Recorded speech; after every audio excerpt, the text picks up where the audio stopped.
The Sarcoma Foundation of America is a patient advocate organization focused on helping sarcoma patients by funding innovative sarcoma research, educating patients about their disease, and raising public awareness. The origin of it goes back to when our son Jeffrey was diagnosed with sarcoma in 1998. At the time, we were trying to get involved with whatever organization might be out there that was involved with sarcoma research. And to our surprise, we found that there really was none. Our organization is really dedicated to helping sarcoma patients because it's a rare disease. 1% of all cancers, 15% of all pediatric cancers, but the public really doesn't know about it. Sarcomas are a whole family of cancers, and the way I often explain it to patients is that the body, if it's a building, the sarcomas are cancers of the 2x4s that hold the building together.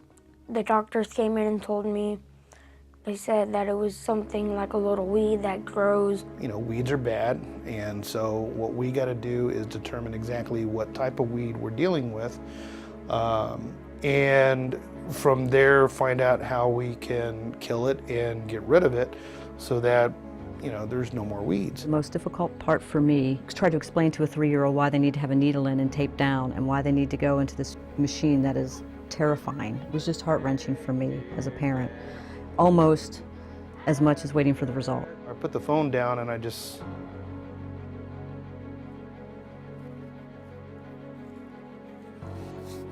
I just sat there for a couple hours. Shortly after we found out Damon had bone cancer, we found out what type of cancer it was. It was osteosarcoma, which is a rare and aggressive sarcoma. It's a very insidious disease because it's very hard to find. Tumors tend to be very large when they're found because they tend to be deep in the cavities of the body. He is unlike any kid that I've ever met. I've never seen anybody handle news the way he handles it. Even when they said we had to amputate your arm, I never cried.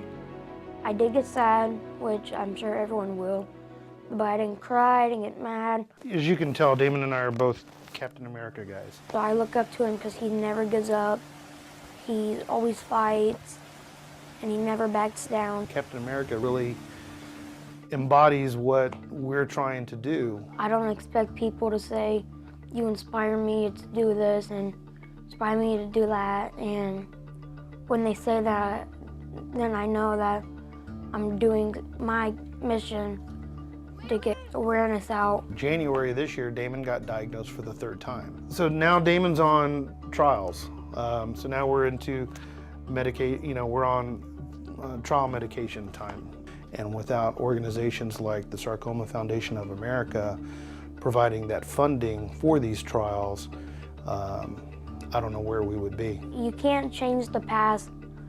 The present you can only contemplate, but the future is not as valuable to try to get, because you can do whatever you want with it. And I think that is the source of the passion and the fuel that keeps us involved with the Sarcoma Foundation of America. The money we raise at this event is critically important for us to fund new and novel, innovative sarcoma research that can have a significant impact for sarcoma patients today and in the future.